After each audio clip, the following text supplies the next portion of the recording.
In the early years of RuneScape 2, a stay-at-home mom used the game's most hated skill to build the largest cartel in RuneScape history. Her business paid out billions in wages, hired security to keep order, held funerals for its members, and stomped out the competition. But just as she was about to cement her place as rank 1 Runecrafter forever, it all collapsed. This is the story of Larry's Runecrafting business. Our story begins in 2002, when the account Larryr was first created. Right from the start, her story stands apart from the other famous players I've talked about on this channel. The account wasn't made by Larryr herself, but by her husband, who originally created it to play RuneScape with their son. Her husband's first name was Larri, and his last initial was R, so Larryr. When their son later encouraged her to give RuneScape a try, her husband passed the account on to her, and that's where her journey truly began. In her early years, Larryr didn't really stand out. She was, by all accounts, a pretty average player, but that would all change in early 2004, when RuneScape made its transition from Classic to RuneScape 2. Along with the release of RuneScape 2 came a brand new and very important skill,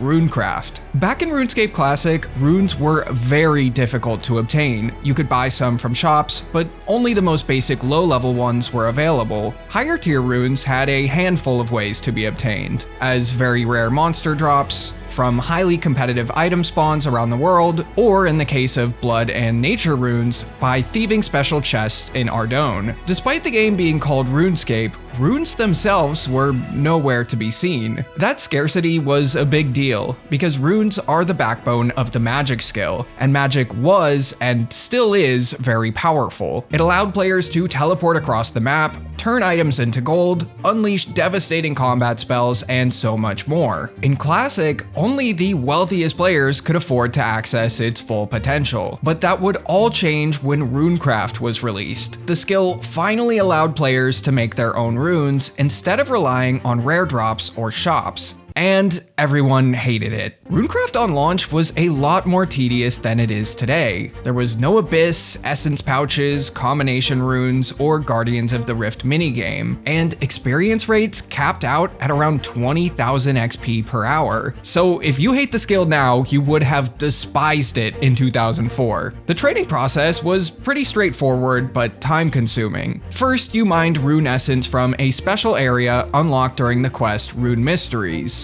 That essence was then taken to one of several altars scattered around Gielinor, each tied to a specific type of rune. By using the essence on the altar, it would be converted into runes of that altar's type. The higher your runecraft level, the more types of runes you could craft, and at certain milestones, you could even make multiple runes per essence, massively boosting your profit. Larryr would give Runecraft a try, and unlike most players back then, really enjoyed the skill, so she would get to grinding. She'd mine essence, convert it into runes, and then sell them to other players. Her dedication to the skill would pay off, and roughly a month and a half after its launch, she was rank 3 on its high scores. Now, despite her fast progress, she found it near impossible to keep up with Kael Still and Sephiroth, the only two players ahead of her. This is because they were training the skill in a much more advanced way. Instead of constantly running back and forth to the bank for more essence, some players realized that they could simply pay others to do it for them while they stayed at the altar. These helpers became known as runners. Runecrafters would compensate them either with gold or with the runes they crafted, sacrificing profit in exchange for pure experience. At level 75, Larryr would hire her first runner, and in the following days would shoot up in XP quickly. On July 5th, she would take the rank 2 spot on the Runecraft high scores. Not long after this, when she hit level 91, she unlocked a huge buff. Each essence she crafted at the nature altar would give her 2 nature runes instead of just 1. Nature runes were one of the most in-demand runes at the time, and she would now be earning double the profit, which made hiring more runners even easier. But the competition was fierce, as Kael was also employing many runners. No matter how hard Larryr tried, it was too late to catch up.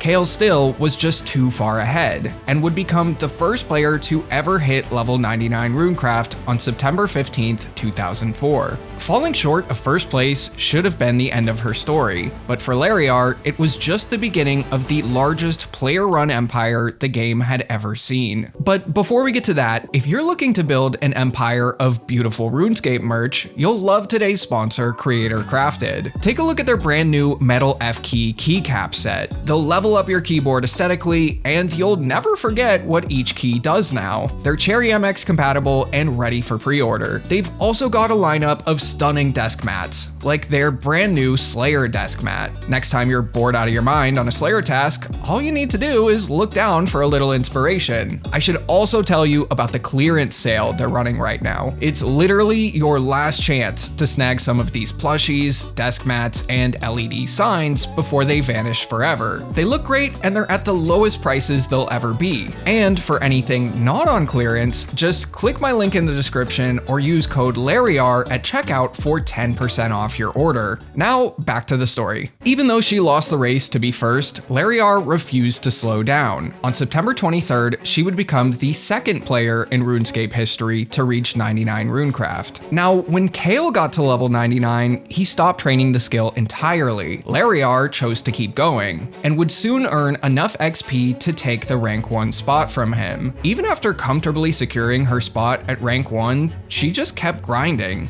In the span of just a few months, she'd hit 25 million XP, then 30, 40, 50. But why? Going past 99 didn't provide her character any real benefit, especially when most of the profit she was earning went right into runners' pockets. Larryr wasn't doing it just for money. What started as one person hiring a single runner had quickly evolved into a full-blown company with recruiters, managers, security guards, and even a CEO. This was RuneScape's first corporate empire, and it was all powered by runes. In 2004, a low-level player wandering through RuneScape might stumble across someone shouting about an easy way for anyone to make money, 100,000 gold per hour. At a time when the cheapest party hat cost just 5 million, that was an incredible deal. This recruiter wasn't selling a scam, but offering a job in Larry's runecrafting business. After a quick conversation and a brief interview, the player would be hired on the spot. This was a serious operation, so details like their name, age, and hiring date would be passed on to Larryr and other company higher-ups. It would even be recorded, at first on paper, and later in an online database. The newly hired player's next stop was with a trainer, who walked them through the rules of the job. No cutting in line, always follow the rules of RuneScape,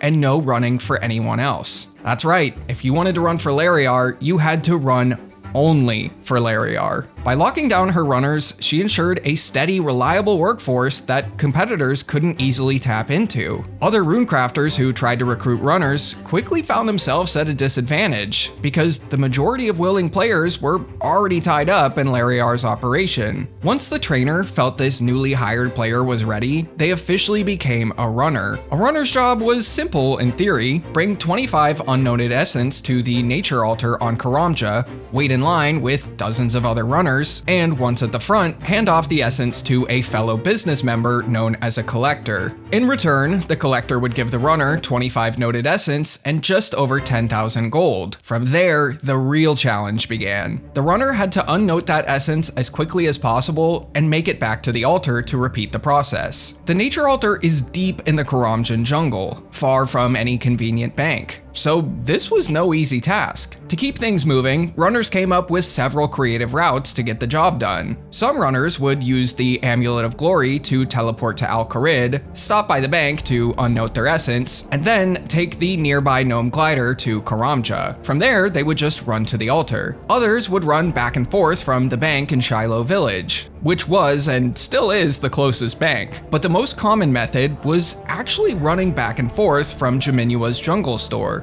Players would sell their noted essence to the store and then buy it back unnoted. They'd lose a few GP this way, but it wasn't much and was worth the trade-off for how quickly this could be done. Let's get back to the collector's job. Now that they had the unnoted essence, they would then enter the altar and trade the essence to Larryr herself, who would turn it into nature runes. The collector would then go back outside the altar and wait for the next runner's trade. These core jobs formed the foundation of Larryr's business, But what made the operation truly remarkable were the additional layers built on top. Outside the altar, hired security would keep watch. They prevented line cutters and scouted new worlds if any troublemakers showed up. Overseeing the whole operation would be a manager. They made sure everything stayed organized and ran smoothly. They would inform security if the operation needed to hop worlds, determine if more people were needed to run or collect, and even had the authority to fire anyone causing problems. And above even them sat the CEO, or sometimes multiple CEOs. Their responsibility was to sell the nature runes Larryr produced, and buy the vast amounts of essence needed to keep the operation running.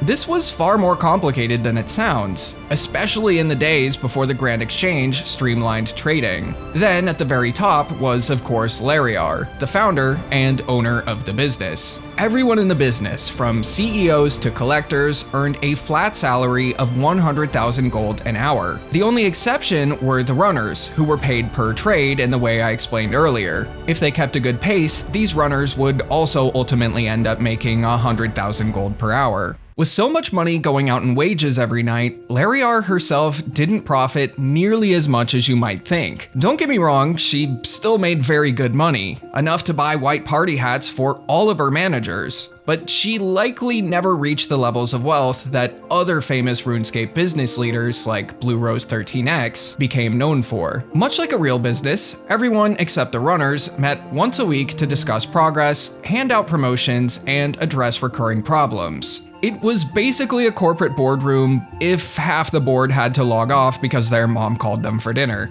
Over time, the group began to feel less like co-workers and more like a family. They held semi-frequent drop parties, shared stories during work breaks, and even came together in moments of tragedy. When one of the collectors passed away in real life, the group held an in-game funeral. Everyone put on black gear, gathered at the Edgeville Monastery, and paid their respects. For many, it was the first time that they realized just how real the connections made in a virtual world could be. Part of what made this community so strong was that Larryr herself was always around. As a stay-at-home mom, she was able to play 10 to 14 hours a day, often more than anyone else in the group. That constant presence made her not just the leader of the business, but the glue that held it all together. Over the following years, Larryr and her runecrafting business reached new incredible heights. Her efficiency and reputation drew so much attention that RuneScape's parent company, Jagex, invited her to become a player moderator. At the same time, she was consistently earning hundreds of thousands of Runecraft XP every single day, a pace that no one else could match. By late 2006, she had shattered the 150 million XP mark, holding more than 5 times the experience of the player ranked second on the Runecraft high scores. But like any player-run empire, Larryr's business couldn't last forever. By the end of 2006, her playtime began to decline sharply, dropping to around 8 hours a day. During the last week of the year, she would do something she had never done before: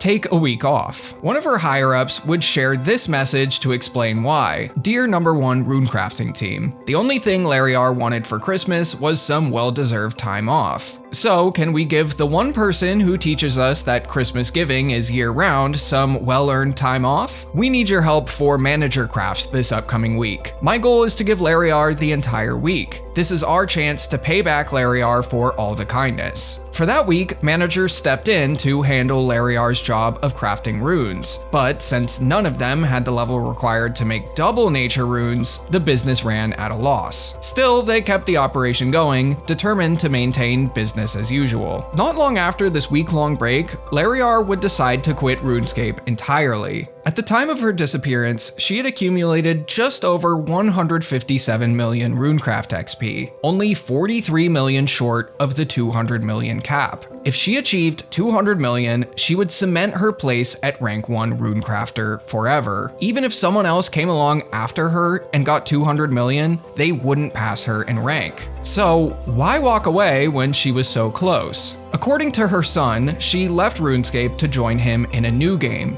EverQuest 2, where she quickly established the same dominance that she held in RuneScape. While he had only one max level character, she managed to max out 6 accounts while playing every character at the same time. In hindsight, she was basically years ahead of the modern RuneScape grinder. Why get level 99 woodcutting on one account when you can get it on 42 at the same time? Back in RuneScape, the managers and CEOs tried to keep the business alive, but without Larryr, it quickly unraveled. Lacking the ability to craft double nature runes, their gold reserves drained fast, and before long, they had no choice but to disband. However, this wasn't quite the end of Larryr's RuneScape journey. A few years later, she would briefly return to the game, but she didn't stay long. She would give her personal white party hat to one of her former CEOs, Mrs. Chrysler, who sold it and shared the profits among the old managers, as well as a few new players. That turned out to be a really smart decision, because in 2011, Larryr's account would be hijacked and her remaining gold and items would be stolen. But 2011 wasn't all that bad. That same year, Larryr was immortalized in the game itself. Mod Ash added an NPC named Larryr to the Runecrafting guild, who fittingly became the vendor of the level 99 Runecraft cape.